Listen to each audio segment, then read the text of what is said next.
మా తమ్ముడు పెళ్లి పనుల్లో ఇవాళైతే షాపింగ్ ఇంకా చాలా పనులైతే చేసాము. అవన్నీ ఈ వీడియోలో మీకు చూపిస్తాను. ఫస్ట్ అయితే మా పెద్దమ్మల ఇంటికైతే వచ్చాము. కార్డు చెప్పి మా అక్క కొడుకు అయితే బాగాలేదని చెప్పి చూసి వెళ్దామని అయితే వచ్చాము. నేను ఇంకా మా వారు మా తమ్ముడు వచ్చాము. మా పెద్దమ్మ అన్నయ్య వదినికి ఒక 3 days 4 days ముందైతే రమ్మని చెప్తున్నాము.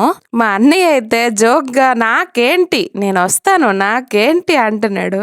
వీడియో తీయమని అయితే మా మేనల్లుడికి ఇచ్చాను. నేను వీడియో తీయమన్నాను కదని నేను ఎటుంటే అటే తీస్తున్నాడు చూడండి. అదే మా వారితో చెప్పుకుని అయితే నవ్వుతున్నాను. మా పెద్దమ్మ మా అన్నయ్య మా వదినకైతే ముందు రమ్మని చెప్పి కార్డు ఇచ్చేసి మేమైతే ఇంకా అక్కడి నుండి బయలుదేరిపోయాము.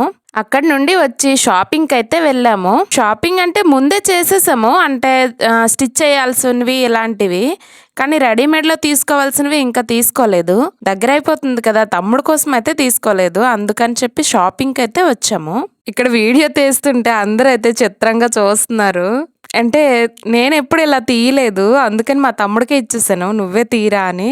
మా తమ్ముడే తీస్తున్నాడు వీడియో. మరి నేను ఎలా పడతాను అని ఫ్రంట్ కెమెరా అయితే ఆన్ చేసి ఇలా తీస్తున్నాడు. అక్కడ ఎన్నో మోడల్స్ ఎన్నో రకాలు చూసాము. బట్ ఆడికైతే కొన్ని నచ్చలేదు, కొన్ని నచ్చాయి. అలాగా ఫైనల్గా అయితే ఒక డ్రెస్ అయితే తీసుకున్నాము. ఇవన్నీ చూసి ట్రైల్ వేసి బక్కగుంటాను నాకేం సెట్ అవ్వలే అంటున్నాడు. అక్కడికి వచ్చి ఇంకా ఆన్లైన్లో చూస్తున్నారు, షాపింగ్కి వచ్చి ఆన్లైన్లో చూస్తున్నారు. ఫైనల్గా అయితే ఈ డ్రెస్ తీసుకున్నాము. ఆ డ్రెస్ వేసుకొని రాజాది రాజా అంటున్నాడు, అంటే రాజులాగా ఉన్నానని. నాకు కూడా ఆ డ్రెస్ సూట్ అయిందే అనిపించింది. బయట సూర్యుడు బగబగ మండిపోతున్నాడని బాదం మిల్క్ అయితే తాగుతున్నాము. ఒక బాదం మిల్క్ తాగి చల్లబడి మళ్ళీ షాపింగ్కి వచ్చి కొనాల్సిన చీరలు కొన్ని అన్ని కొనేసి కూరగాయల మార్కెట్కి వచ్చి కూరగాయలు కూడా తీసుకుని ఇంటికైతే రిటర్న్ అయిపోయాము. అంతేనండి ఇవాల్టి వీడియో అయితే. Thank you.